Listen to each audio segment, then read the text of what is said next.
Close your eyes. Let your breathing slow. Let the sounds of the modern world fade away one by one. The hum of the traffic, the buzz of the phone, the ticking of the clock. You are not there anymore. You are traveling, not in a fast car or a noisy plane, but in a soft, silent boat drifting on a calm sea, back through the gentle tide of time. We are going to a city of white stone and blue water, to a place where the world's knowledge once lived, and where the quiet whisper of turning pages was the most important sound in the world. This is the story of the great Library of Alexandria. Not a story of loud wars or dramatic endings, but a story of light, a story of patient hands, of gentle ink, of the quiet, unshakable belief that ideas are the most precious treasures of all. The city of Alexandria was born from a dream. More than 2,000 years ago, a man named Alexander the Great stood on the coast of Egypt and imagined a city that would be a bridge between worlds. That city was built after his time, and it became a jewel of the ancient world. Its streets were laid out in a neat grid. Its harbor was guarded by a towering lighthouse, the famous Pharos, and at its heart, near the royal quarter, sat a place unlike any other. The great library was not simply a building. It was an idea made of stone and papyrus. It was part of a larger complex called the Mouseion, a temple dedicated to the Muses, the goddesses of the arts and sciences. But let us not rush. Let us walk there slowly in the early morning light, just as the scholars would have done so many centuries ago. Imagine the sun rising over the Mediterranean Sea. It was a soft, golden light that touched the white marble walls of the library and made them glow. The air smelled of salt from the harbor, yes, but also of something else, something warm and dry and faintly sweet. It was the smell of papyrus, hundreds of thousands of scrolls, each one holding a story, a poem, a scientific observation, or a philosophical question, all resting on cedarwood shelves. The main hall of the library was vast, with a high ceiling painted a deep, calm blue dotted with tiny golden stars. Long colonnades, rows of elegant stone columns, stretched into the distance, creating peaceful, shaded walkways where scholars could stroll and talk in hushed voices. There was no loud noise here, no shouting. The library had an unspoken rule, a rule that was felt more than it was written. This was a place of peace, a sanctuary for the mind.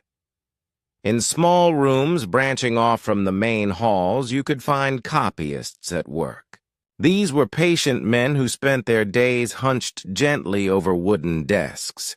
Their most important tools were not loud machines, but simple things. A reed pen, a pot of black ink made from soot and gum, and a sheet of clean, pale papyrus. Beside them sat the original scroll, perhaps borrowed from a ship that had docked at the harbor. Any book that came into Alexandria was copied by law. The original was often kept in the library, and a beautiful, fresh copy was returned to its owner. It was a generous, wise system. It meant that the library did not just collect knowledge, it protected it. Listen to the quiet sounds of the copyist's room. A soft, rhythmic scratching, like a mouse moving through dry leaves. Scratch, scratch, scratch. The occasional quiet cough. The gentle rustle of a scroll being turned. The small, contented sigh of a scholar who has just found exactly the passage he was looking for. These were the library's true sounds. A quiet symphony of careful, loving work. What was inside those scrolls? The library attempted to hold the sum of all human knowledge. It was a truly remarkable goal. There were scrolls of poetry by Homer, the epic tales of great heroes and long journeys. There were works of philosophy by Plato and Aristotle, asking deep questions about how to live a good life. But the library's collection reached far beyond the famous names. Ships that arrived at Alexandria were searched, not for gold or silk, but for books. Every scroll, every scrap of writing was brought to the library. And so the shelves filled with the most wonderful things. There were scrolls from Egypt, describing the careful geometry needed to build the pyramids. There were star charts from Babylon, recording the slow dance of the planets across the night sky. There were medical texts from the famous school on the island of Kos, detailing the use of herbs and the best way to set a broken bone. There were recipes for cooking, maps of distant trade routes, and stories from travelers who had ventured to the edges of the known world, to the mountains of the moon, to the source of the river Nile, to lands where the sun shone for 6 months of the year. The library was not just a storehouse. It was a living, breathing community. The greatest minds of the ancient world were drawn to it, like moths to a gentle flame. A mathematician named Euclid wrote his famous book, The Elements, right here, bringing order to the world of geometry. An astronomer named Aristarchus looked up at the sun and dared to suggest that the earth moved around it, an idea so far ahead of its time that it would take centuries for the world to catch up. A geographer named Eratosthenes, using nothing more than a stick, a well, and a clever question, calculated the circumference of the earth with astonishing accuracy. They all worked in quiet concentration, their minds reaching out into the unknown, fueled by cups of herbal tea and the soft light of oil lamps. The gardens of the library were just as important as the rooms inside. They were a place for gentle contemplation. Scholars would walk along gravel paths, shaded by olive trees and fragrant jasmine bushes. The air was warm but fresh. They would talk in low tones, sharing ideas, testing theories, sometimes gently disagreeing. There was no rush. An idea could be planted like a seed on a Monday morning walk, watered with conversation over several days, and only then did it begin to blossom into a fully formed theory. Time in the library was measured not in minutes and hours, but in the slow, steady growth of understanding. Now let us stay with this image for a while. Picture the library in the quiet of the late afternoon. The sun is beginning to lower and the light inside becomes soft and honey-colored. Long, golden rectangles of light fall across the stone floors and the wooden tables. A scholar sits alone in a corner, his face lit by the warm glow of a small oil lamp. The flame flickers very slightly, making the shadows dance on the scroll in front of him. He is reading an ancient poem. He reads it not with his eyes only, but with his lips, forming the words silently, tasting the rhythm of the language. The only sound is the distant, hypnotic shush of the sea, drifting in through an open window. It is a moment of perfect, profound peace. A mind and a story meeting in the quiet. This, more than anything, was the soul of the great Library of Alexandria. The library stood as a beacon for centuries, much like the great lighthouse in the harbor. Its light was not a flame, but the collected wisdom of countless minds. And that light attracted seekers of knowledge from all over the ancient world. Students traveled for weeks across dangerous seas to sit at the feet of a master, to read a specific scroll, or simply to breathe the air of a place so dedicated to learning. They felt, as many of us feel when we enter a grand library, a sense of awe, a sense that the room is larger than its four walls, that it contains multitudes. But time, as we know, is a river. It flows onwards, and nothing it touches remains unchanged forever. The library's light did not go out in a single dramatic event, as legend sometimes suggests. Life is rarely so simple. Its decline was slow, almost imperceptible, like a tide going out, wave by gentle wave. There were political troubles in the city. There were budget cuts. There was a gradual shift in what the rulers of the world considered important. The scholars drifted away, finding new patrons and new places to work. The careful copying slowed down. The old scrolls, fragile and delicate, began to suffer from the damp sea air and the simple passage of centuries. We must say this part of the story very gently, and with a heart full of love for what was, not with a heart full of anger for what was lost. The physical library did not survive.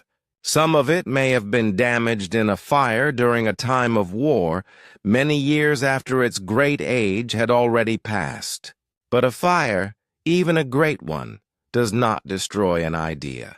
It cannot burn words out of the air. And this is the most important, the most comforting truth of all. You see, the real legacy of the Library of Alexandria was never the building itself. It was the dream it represented. The dream that all the world's knowledge could be gathered in one place, shared and protected for future generations. That dream did not die. It sailed out of Alexandria harbor, carried in the minds of the scholars who left. It traveled to new cities, to new centers of learning, where other libraries were built. Every monastery scriptorium where monks patiently copied ancient texts, every royal library, every modern university archive, every public library in every small town, they are all, in a way, the children of Alexandria. And the knowledge contained in those lost scrolls, much of it was not truly lost. It was translated into other languages. It was copied and sent elsewhere before the end. The ideas lived on. Aristotle's philosophy became the foundation of medieval thought. Euclid's geometry is still taught in schools today. The medical texts of the ancient Greeks informed the medicine of the Arab world, and later, of Europe. The poetry was memorized and sung by new generations.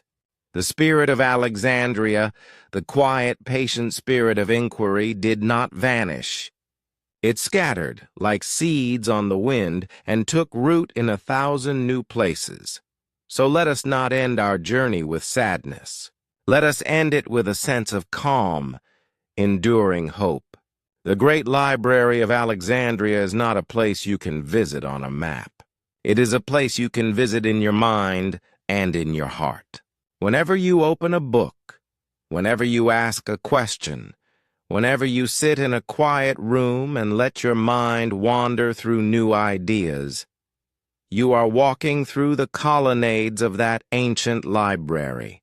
The same gentle light that fell on Euclid's hands as he drew his diagrams is the light that falls on you now as you listen to these words.